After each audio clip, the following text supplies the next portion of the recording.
Good afternoon, everyone.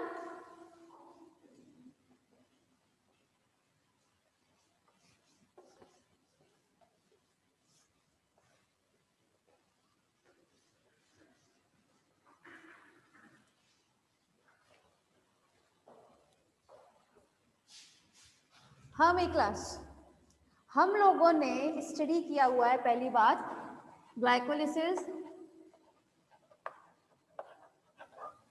Glycolysis की बात हो चुकी है, क्रेब्स साइकिल की बात हो चुकी है,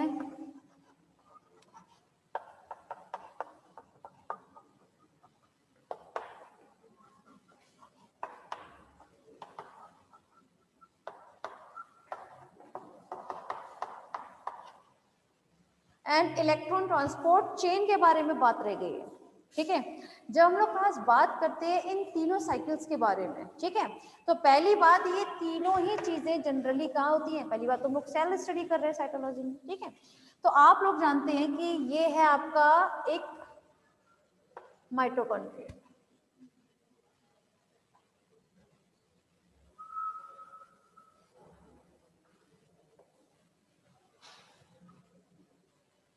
ठीक है ना, क्रिस्टी होती है ये। आप लोग जानते हैं ग्लाइकोलिसिस कहाँ होती है जनरली, साइटोप्लाज्म में होती है। ठीक है, वहीं जब हम लोग क्लास बात करें आपकी क्रेब्स साइकिल के बारे में, तो क्रेब्स साइकिल हमेशा से होगी आपकी मैट्रिक्स में। ठीक है, कहाँ होती है, मैट्रिक्स में होती है। मैट्रिक्स कहाँ प्रेजेंट होता है, माइटोकॉन्ड्रिया के अंदर। ये आप लोगों को बताया था कि माइटोकॉन्ड्रिया जो होता है वो हमेशा डबल मेम्ब्रेनस होता है, जिसमें जो आउटर मेम्ब्रेन जो होती है, ठीक है, इसके अंदर की तरफ की जो ये आप क्या प्रेजेंट रहती है, इनर मेम्ब्रेन। इनर मेम्ब्रेन पर हमेशा कुछ पार्टिकल प्रेजेंट रहते हैं जिन्हें हम बोलते हैं F1 पार्टिकल।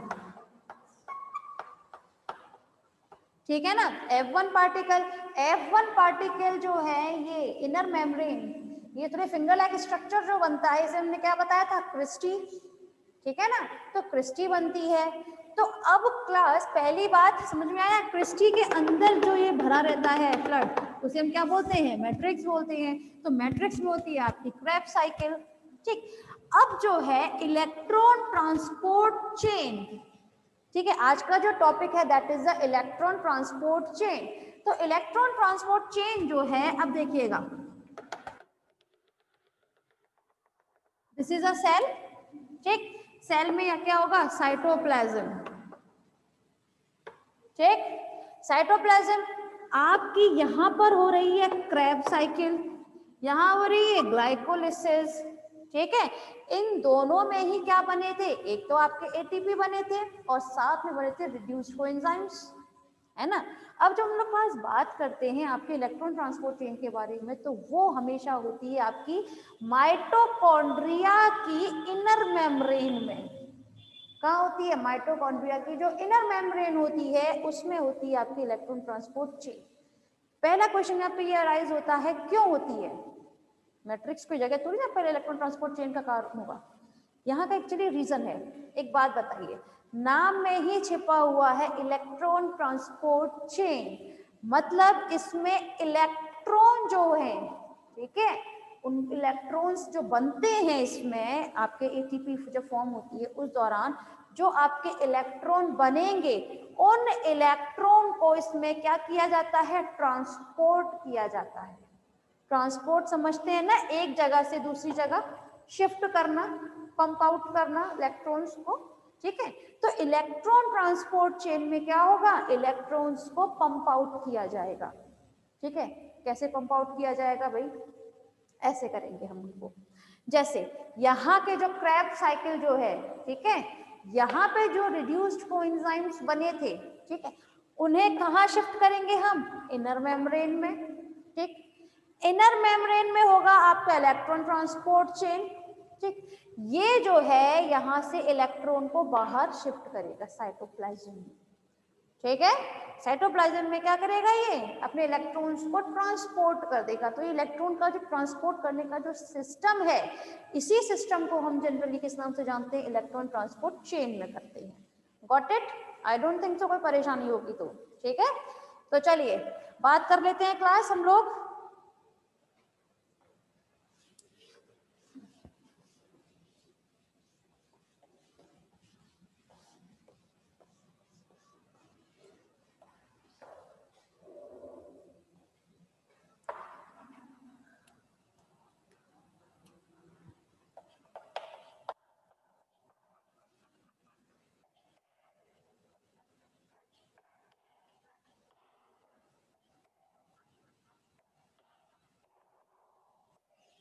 आप लोगों को अगर याद हो तो ग्लाइकोलिसिस हो चाहे हो आपकी क्रेब्स साइकिल, जब उस दौरान मैंने आप लोगों को ये दोनों साइकिल कराई थी तो एक बात बताई थी कि जब जब डिहाइड्रोजनेज होता था, ठीक है, डिहाइड्रोजनेज में क्या होता था, आपके एच आयंस जो है वो निकलते थे और उनको कौन लेता था, हमेशा NAD+ लेता था और क्या बनाता था, NADH+ H+ बनाता था।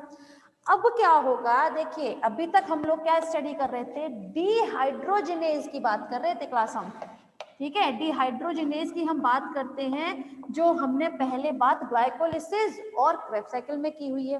उसमें क्या था, आपका H आयन निकलते थे, ठीक, और उन H आयन को कौन लेता था, हमेशा NAD+ लेता था, ठीक है, और क्या बना देता था आपका NADH+H+, क्यों, क्योंकि यहाँ पर आपके ये आपके पॉजिटिव चार्ज है, ठीक है, ये बनाता था। फिर उसके बाद हमने बताया था कि ये जो NADH+H+ है वो हमेशा 3 मॉलिक्यूल्स ऑफ ATP के बराबर होता है, इतना तो आप लोग जनरली जानते ही हैं। अब क्या है, ये जो यहाँ पर बना हुआ है NADH+H+, ठीक, इसको अगर हम यहाँ पर ऑक्सीडाइज करें, क्या करें इसको, अगर हम यहाँ पर ऑक्सीडाइज, ठीक है, ऑक्सीडाइज मतलब यहाँ पर ऑक्सीजन का यूज होगा, ठीक, जब इस ऑक्सीजन का यूज होगा, अगर आप लोगों को याद हो तो जब मैंने स्टार्टिंग ग्लाइकोलिसिस की थी तो एक बात बताई थी कि ग्लाइकोलिसिस है, देखिए सब चीजों का एक दूसरे से कनेक्शन है, क्लास ध्यान रखिएगा। ग्लाइकोलिसिस में मैंने ये बात बताई थी, ग्लाइकोलिसिस में से बनते हैं आपके 2 मॉलिक्यूल ऑफ पायरुविक एसिड, यही बताया था, ठीक। पायरुविक एसिड जो है, अब ये आगे आपके सामने 2 कंडीशन थी, एक तो या तो आपकी कंडीशन जो है वो एरोबिक होगी, ठीक, या ये कहा था कि आपकी जो कंडीशन दैट इज एनाएरोबिक होगी, 2 कंडीशन बताई थी। अगर कंडीशन एरोबिक है तो वो जाती है क्रेब्स साइकिल में, ठीक, और अगर आपकी एनाएरोबिक कंडीशन हो जाती है पायरुविक एसिड बनने के बाद, तब उसको हम किस में कर देते हैं, यीस्ट जो है उसका फर्मेंटेशन कर देगा, फर्मेंट कर देगा उसको, ठीक है, तो फर्मेंटेशन में चली जाती है। चलो, तो अब हमारा काम क्या था, मैंने लास्ट टाइम पे भी बताया था आप लोगों को, क्रेब्स साइकिल आप लोगों ने स्टडी किया है, वहां पर कहीं भी मैंने ऑक्सीजन का यूज नहीं किया, जबकि मैंने बोला था कि कंडीशन अगर एरोबिक होती है तब उसमें क्रेब्स साइकिल होगी। हम लोग हैं, हमारी बॉडी में जनरली क्या होता है, क्रेब्स साइकिल होती है, फर्मेंटेशन तो नहीं होती। क्यों नहीं होती, क्योंकि हम जनरली ये ब्रीदिंग की प्रोसेस करते हैं, हम अपने अंदर क्या लेते हैं, ऑक्सीजन ले रहे हैं, ऑक्सीजन ले रहे हैं, इट मीन्स वहां पर आपकी एरोबिक कंडीशन है, ठीक। एरोबिक कंडीशन होने पर पायरुविक एसिड जो हमारी बॉडी में बनता है वो कहाँ चला जाएगा, आपका क्रेब्स साइकिल में गया, ठीक। क्रेब्स साइकिल में आगे की तरफ से जो बनते हैं आपके रिड्यूस्ड कोएंजाइम, अब वो कहाँ जाते हैं, आपके ETC में, इलेक्ट्रॉन ट्रांसपोर्ट चेन में। ये मैंने आप लोगों को जब क्रेब्स साइकिल बताई थी तब बोला भी था कि इसमें से ये सब चीज कहाँ जा रहे हैं, आपके रेस्पिरेटरी चेन साइकिल, इस तरह से सर्कल करके बनाया था रेस्पिरेटरी चेन साइकिल में, राइट। अगर आप लोगों ने लास्ट वीडियोस देखिएगा बहुत अच्छे से क्लियर हो जाएगा। तो अब करना क्या है, अगर मैं इस NADH+H+ को ऑक्सीडाइज करती हूं, मुझे अब यहां पर ऑक्सीजन की रिक्वायरमेंट हुई है, हमने ब्रीदिंग की, हमारे अंदर क्या गया है, ऑक्सीजन गया, ठीक। ऑक्सीजन अगर गया है तो ऑब्वियस सी बात है उस ऑक्सीजन कहीं ना कहीं तो यूज होगा। तब ऑक्सीजन किस तरह यूज होगा, हमारी क्रेब्स साइकिल ऑफ ग्लाइकोलिसिस में, क्रेब्स साइकिल एंड ग्लाइकोलिसिस में क्या हुआ है, यहाँ पर रिड्यूस्ड कोएंजाइम्स बने थे, ठीक है, ऑक्सीडाइज किया, हमारे पास क्या टर्म देखने को मिलेगा, देखिए इसी चीज को मैं यहाँ पर बहुत अच्छे से लिख देती हूँ,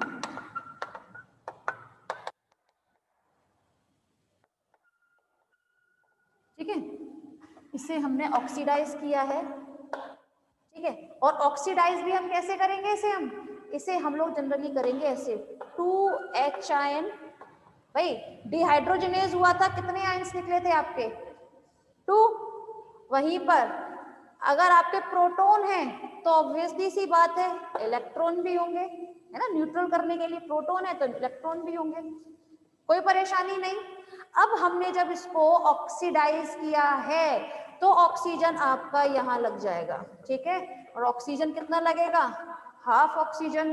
क्यों लगेगा, क्योंकि नंबर 2, हाँ बिल्कुल, क्योंकि ऑक्सीजन मॉलिक्यूल में ऑक्सीजन के हमेशा 2 मॉलिक्यूल यूज होते हैं, तो हमने उसमें से हाफ लिया है, मतलब 1 मॉलिक्यूल लिया है ऑक्सीजन का, ठीक है, समझ में आ रहा होगा।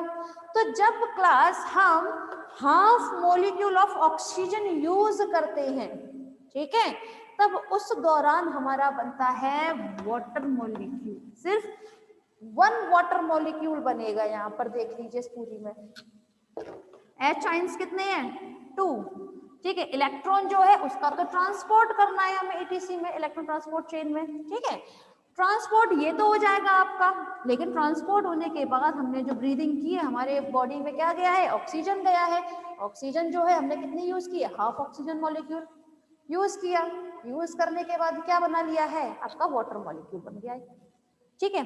तो ये जो क्लास, पहली बात, ये जो आप इक्वेशन देख रहे हैं, ये कभी कभी आप लोगों के 1 मार्क में आती है कि ये जो इक्वेशन है इसे हम क्या बोलते हैं, इसे बोला जाता है जनरली टर्मिनल इक्वेशन। क्या बोलते हैं इसे हम, टर्मिनल इक्वेशन के नाम से जानते हैं, ठीक है। ये टर्मिनल इक्वेशन कहाँ होगी, अभी आप लोगों को बताया जाएगा, ठीक है, कि टर्मिनल इक्वेशन होती है हमेशा साइटोक्रोम A3 में। कहाँ होगी, साइटोक्रोम A3 में देखने को मिलती है, ठीक है। ये कभी कभी क्वेश्चन अराइज होता है कि टर्मिनल इक्वेशन कहाँ होती है।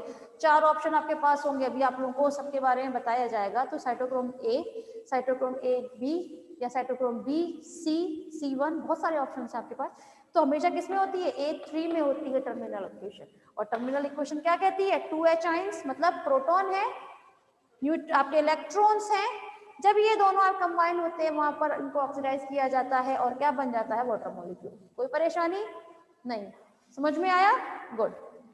चलिए अब हम लोग इसी चीज को थोड़ा सा समझते हैं। इलेक्ट्रॉन ट्रांसपोर्ट चेन आपकी ग्लाइकोलिसिस और क्रेब्स साइकिल की तरह इजी नहीं है, थोड़ी सी टफ साइकिल में आती है, थोड़ी टफ है ये, थोड़ा समझिएगा इस चीज को।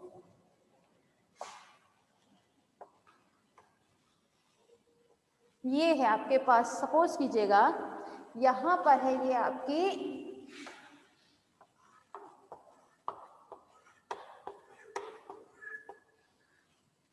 पहले मैं बात करती हूँ, कोई बिल्डिंग है, ठीक। बिल्डिंग पर सबसे ऊपर की तरफ एक आदमी खड़ा हुआ है, इसको नीचे तक आना है, यहाँ तक, बॉटम तक। आप क्या करोगे, ऊपर से धक्का दे दोगे क्या उसको, ऑब्वियसली नॉट, है ना, ऑब्वियसली नॉट। तो वो क्या करेगा, 1 बाय 1 इस तरह से स्टेप आउट करेगा और नीचे बॉटम तक जाएगा, यही करेगा। सेम कंडीशन है आपकी यहाँ पर इलेक्ट्रॉन ट्रांसपोर्ट चेन में। यहाँ पर क्या है, आपका इलेक्ट्रॉन बैठा है यहाँ पर, ठीक है, उसको ट्रांसपोर्ट करना है कहाँ, बॉटम में, नीचे यहाँ पर, क्योंकि यहाँ पर है आपके प्रोटॉन्स। जहाँ प्रोटॉन होंगे वहीं तो इलेक्ट्रॉन को आपको ट्रांसपोर्ट करना है, तभी तो आप वाटर मॉलिक्यूल बना पाओगे, अभी हमने देखा था, है ना। तो अब क्या करना है, देखिएगा क्लास जरा। अब या तो आप इलेक्ट्रॉन को डायरेक्ट नीचे फेंकोगे, हो सकता है पॉसिबल, ऑफ कोर्स नॉट।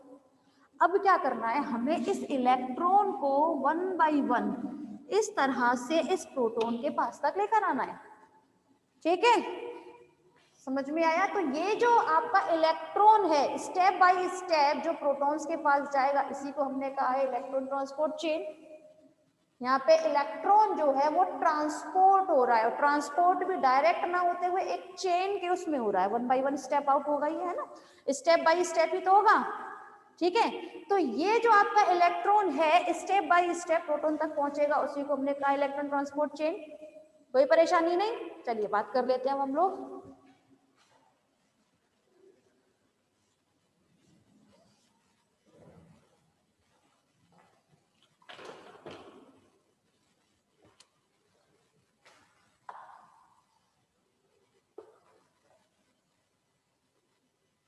देखिए मैंने भी आप लोगों को बताया है ETC जो है वो कहाँ होती है, इनर माइटोकॉन्ड्रियल मेम्ब्रेन में,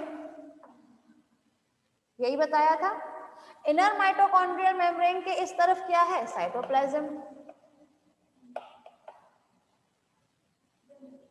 ठीक, यहाँ है आपकी मैट्रिक्स, मतलब यहाँ हुई थी आपकी क्रेब्स साइकिल, यहाँ हुआ था आपका ग्लाइकोलिसिस।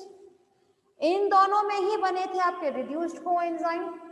ठीक, अब रिड्यूस्ड कोएंजाइम चाहे तो डायरेक्ट बनेंगे इस तरह से। ठीक, तो इन दोनों में जो आपके रिड्यूस्ड कोएंजाइम्स बने थे क्लास, वो क्या करेंगे, दोनों ही जो आपके ग्लाइकोलिसिस बने हैं वो बाहर से अंदर की तरफ शिफ्ट करेगा। ठीक, और मैट्रिक्स में जो क्रेब्स साइकिल में बने थे वो भी आपके यहाँ से अंदर से बाहर के अंदर माइटोकॉन्ड्रियल मेम्ब्रेन में शिफ्ट करेगा इलेक्ट्रॉन्स को। ठीक है ना, तो समझ में आ रहा है यहाँ तक। अब इसी चीज को थोड़ा सा डायग्राम के थ्रू समझते हैं।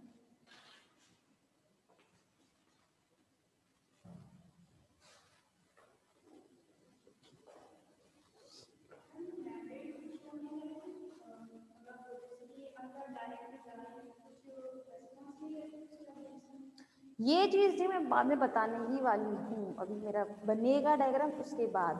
डायरेक्ट नहीं पहुंच जाएंगे, इसके लिए भी एक पाथ दिया होता है। जैसे फॉर एग्जाम्पल आप लोगों को भी थोड़ी देर पहले बताया था, माइटोकॉन्ड्रिया है, माइटोकॉन्ड्रिया में अंदर की तरफ क्या है, क्रिस्टी है, क्रिस्टी के ऊपर क्या प्रेजेंट रहते हैं, ऑक्सीसोम्स, है ना, ऑक्सीसोम्स बोले आप चाहे तो आप F1 पार्टिकल्स बोले, बात एक ही है। ठीक है, तो ये जो यहाँ से इलेक्ट्रॉन्स जो पास आउट होते हैं, ठीक है ना, वो हमेशा ऑक्सीसोम्स की ही वजह से होंगे। ठीक है ना, इस तरह से डायरेक्ट नहीं आप वो कर सकते। यहाँ से जो इलेक्ट्रॉन और प्रोटॉन जो होंगे ना इधर से उधर शिफ्ट, और जो एटीपी बनेगा वो आपका सिर्फ डायरेक्ट ना जाते हुए आपके ऑक्सीसोम्स में से ही ट्रांसफर होता है, ट्रांसपोर्ट होगा। ठीक है, कोई परेशानी नहीं। तो पहले तो आप चाहे तो मेरे साथ बना लीजिएगा जरा। ठीक है, ये थोड़ा सा ऐसे। चलो डायरेक्ट बना देती हूँ मैं आप लोगों को।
बुला के लाना जरा। हाँ, रहने दो, स्टार्ट हो गया।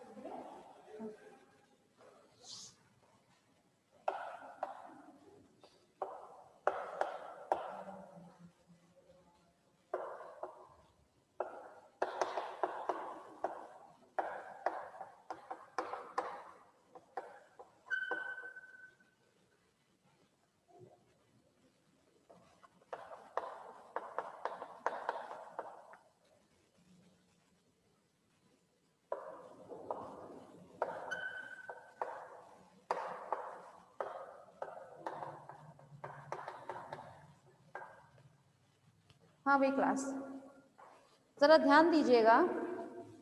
पहली बात, अब आपके पास क्या है, रिड्यूस्ड कोएंजाइम्स हैं, ठीक है। ड्रॉ नहीं किया आपने, क्यों?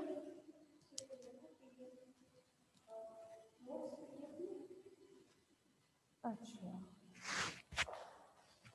हाँ भाई, इलेक्ट्रॉन ट्रांसपोर्ट चेन की जब हम लोग क्लास बात करते हैं तो यहाँ पर है आपका NADH, ठीक है।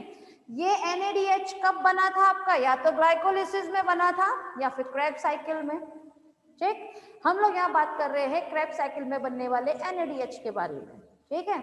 अब ये NADH को हमने क्या किया था, ऑक्सीडाइज किया था, और क्या बनता है आपका NAD+, ठीक।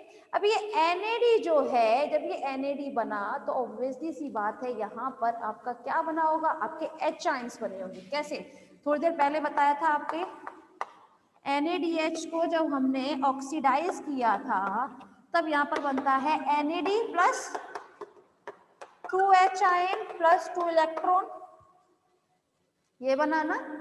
अब क्या करना है, यहाँ पर NAD दिखाया है, शो किया हुआ है। अब इसमें से जो H आयन है, मतलब यहाँ पे प्रोटॉन है, भाई H आयन प्रोटॉन है, ये इलेक्ट्रॉन है, ठीक है। तो प्रोटॉन जो है ये आप आगे की तरफ जाएंगे, क्योंकि आप लोग जानते हैं एनर्जी आपको कौन देता है, इलेक्ट्रॉन देता है। इलेक्ट्रॉन ट्रांसपोर्ट चेन क्यों होती है, एनर्जी के लिए। एटीपी जो बन रही है आपकी एनर्जी की वजह से बन रही है। एनर्जी आपको प्रोटॉन की वजह से तो मिल नहीं रही है, इलेक्ट्रॉन की वजह से भी मिल रही है ना। ये तो आपका फिजिक्स का भी रूल कहता है, फिजिक्स का भी रूल कहता है ना। अगर फिजिक्स क्या बोलती है, अगर यहाँ पर कोई बल्ब लगा हुआ है, ठीक है, तो अगर इलेक्ट्रिसिटी आपकी, यहाँ पर बल्ब जला रहा है यहाँ से, ठीक है, यहाँ से आपने बल्ब जलाया है, तो अगर इलेक्ट्रिसिटी इस तरह चल रही है तो ऑब्वियस सी बात है इलेक्ट्रॉन कैसे चल रहे होंगे, ऑपोजिट डायरेक्शन में। इलेक्ट्रिसिटी किसकी वजह से हो पा रही, एनर्जी किसकी वजह से मिल रही है, इलेक्ट्रॉन की वजह से। जिसका रूल कहता है, ये तो आप लोगों का 12th में पढ़ा भी होगा आप लोगों ने। यही चीज आपकी यहाँ अप्लाई हो रही है कि भैया आपको एनर्जी किससे मिल रही है, इलेक्ट्रॉन से, प्रोटॉन से तो मिल नहीं रही है। अब क्या करना है, ये जो आपके H आयन थे, अभी आप लोगों को ये इस तरह से बताया था डायग्राम, माइटोकॉन्ड्रियल मेम्ब्रेन थी, H आयन थे, H आयन को साइटोप्लाज्म में यहाँ पे था आपका इनर माइटोकॉन्ड्रियल मेम्ब्रेन, यहाँ था मैट्रिक्स, ठीक है। यहाँ पर आपके इनर माइटोकॉन्ड्रियल मेम्ब्रेन में क्या हुआ था, आपका ऑक्सीडाइज हुआ था, बने थे आपके प्रोटॉन्स एंड इलेक्ट्रॉन। इलेक्ट्रॉन जो है ये बाद में आपके ट्रांसपोर्ट किए जाएंगे, पहले आपके जो प्रोटॉन थे वो कहाँ पे डाल दिए गए, साइटोप्लाज्म में, ठीक। अब ये प्रोटॉन जो है, अब ये कहाँ जाएंगे, आपके मैट्रिक्स में। किससे जाएंगे, आपके ऑक्सीसोम से होते हुए, F1 पार्टिकल से होते हुए, ठीक। क्योंकि जब आपके H आयन जाएंगे तब आपका इलेक्ट्रॉन आएगा, है ना, इसके पीछे भी चलेगा वो तो यहाँ से आपके H आयन गए, कहाँ गए, आपके मैट्रिक्स में गए, ठीक। मैट्रिक्स में जाने के बाद में यहाँ पर, ठीक है, सबसे पहले ऑक्सीडाइज होने के बाद यहाँ पर क्या था, ADP था, एक इनऑर्गेनिक फॉस्फेट और ऐड हो गया, ठीक। ऑर्गेनिक फॉस्फेट और होने के बाद क्या बनता है, ATP, ठीक है। तो ATP आपका एक यहाँ पर फॉर्म होता है फर्स्ट। इसके बाद अब यही चीज चलेगी आपकी, ये जो थे ना, मैंने ये बताया था इस टाइप से, ठीक है, 1 by 1, ठीक है। तो यहाँ पर आपके कुछ साइटोक्रोम हेल्प करते हैं इस इलेक्ट्रॉन ट्रांसपोर्ट चेन में, ठीक है। साइटोक्रोम जो है वो किस तरह से हेल्प करेगा, इनका एक सीक्वेंस होता है, जनरली मैं बोलना चाहूँ तो ऐसे बोल सकती हूँ, साइटोक्रोम ABC डायरेक्ट, पर ये तरीका गलत होता है। पहली बात, यहाँ पे जनरली जो आपके हेल्प करते हैं दैट इज अ 5 साइटोक्रोम। कौन कौन से होते हैं 5 साइटोक्रोम, पहली बात साइटोक्रोम B, साइटोक्रोम C1, हाँ हाँ एंजाइम्स होते हैं ये, ठीक है। Cytochrome C1, cytochrome C, cytochrome A and cytochrome A3, ठीक है।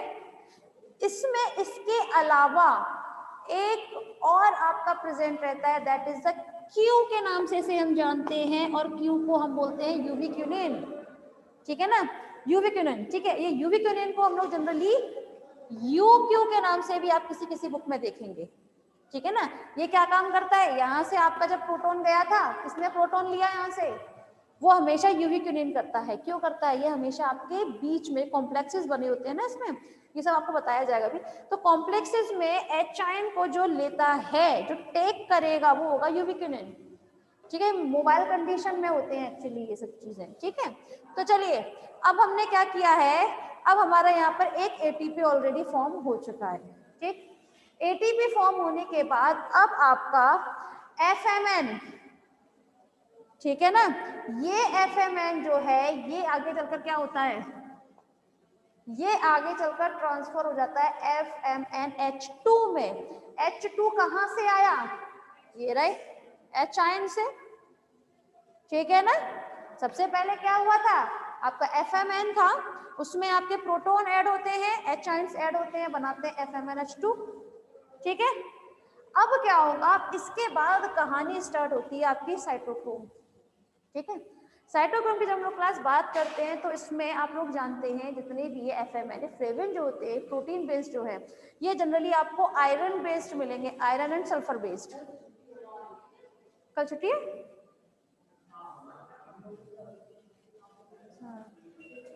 ठीक है। तो अब क्या करना है यहाँ पर अब आपके सामने है साइटोक्रोम बी, ठीक। फेरस और फेरिक दो चीज आप लोग पहले से जानते हैं, केमिस्ट्री बोलता है फेरस और फेरिक, ठीक है। यहाँ पर मैं फेरस और फेरिक ना बोलते हुए आपकी क्या बोलूंगी, Fe2 पॉजिटिव या फिर Fe3 पॉजिटिव के नाम से, ठीक है ना। यहाँ पर हम लोग बात करते हैं आयरन होता है, आयरन होता है ना, तो आयरन 3 पॉजिटिव, आयरन 2 पॉजिटिव। तो अब क्या होता है, यहाँ पर आपका क्या था, Fe3 पॉजिटिव, ठीक है। Fe3 पॉजिटिव में अब आपका एक इलेक्ट्रॉन ऐड होता है, इलेक्ट्रॉन, क्योंकि प्रोटॉन तो यहाँ पर हुआ, प्रोटॉन वहां गया तो यहाँ क्या आएगा, इलेक्ट्रॉन आएगा। इलेक्ट्रॉन को किसने लिया, आपकी Fe3 पॉजिटिव ने लिया, और क्या बन जाता है, Fe2 पॉजिटिव, ठीक है। तो Fe3 पॉजिटिव को अब जब इलेक्ट्रॉन टेक किया था तो किसने हेल्प की थी, साइटोक्रोम बी ने, एंजाइम्स ने, ठीक है। और क्या बना दिया, Fe2 पॉजिटिव, ठीक। अब उसके बाद यहां पर क्या आ जाएंगे, प्रोटॉन आ जाएंगे, क्योंकि इलेक्ट्रॉन तो पहले यूज हो गए, ठीक। प्रोटॉन आएंगे तो ऑब्वियसली सी बात है ये फिर किस में कन्वर्ट हो जाएगा, Fe3 पॉजिटिव में। ये इलेक्ट्रॉन जो था, अभी इलेक्ट्रॉन यहाँ पहुंच गया था ना, क्योंकि जब भाई Fe3 पॉजिटिव ने जब एक इलेक्ट्रॉन लिया था तभी तो Fe2 पॉजिटिव बनाया था। तो इलेक्ट्रॉन यहाँ पर है, इलेक्ट्रॉन को इसने क्या किया, आगे ट्रांसपोर्ट कर दिया, है ना। ये अब इसने क्या किया, इलेक्ट्रॉन यहाँ पहुंच चुका है, भाई स्टेप बाय स्टेप ही तो चलेगा इलेक्ट्रॉन, वन बाय वन, ठीक। अब ये इलेक्ट्रॉन आई कंडीशन में जाएगा। अब आपका Fe3 पॉजिटिव ये रहा, कोई परेशानी नहीं। Fe3 पॉजिटिव को फिर से क्या किया गया है, इलेक्ट्रॉन लिया गया है। इलेक्ट्रॉन इस बार कौन लेगा, साइटोक्रोम C1, ठीक है। C1 लेने के बाद क्या बनाएगा, Fe2 पॉजिटिव। अब ये क्या हो जाएगा, अब ये फिर से इसको आगे भेज दिया जाएगा, ट्रांसपोर्ट कर दिया जाएगा साइटोप्लाज्म में, ठीक। और खुद क्या बन जाएगा, Fe2 पॉजिटिव, ठीक। अब ये Fe2 पॉजिटिव ये रहा, ठीक। तो कहने की बात ये है, ये फेरस और फेरिक इलेक्ट्रॉन ट्रांसपोर्ट चेन में एक दूसरे में परिवर्तित होते रहते हैं, और ये परिवर्तित जब होते हैं इसमें कुछ साइटोक्रोम हेल्प करते हैं, ठीक है। और हेल्प में भी इसमें क्या होगा, आपके H आयंस और इलेक्ट्रॉन ट्रांसपोर्ट होते जाते हैं, जैसे स्टार्टिंग में बताया गया था।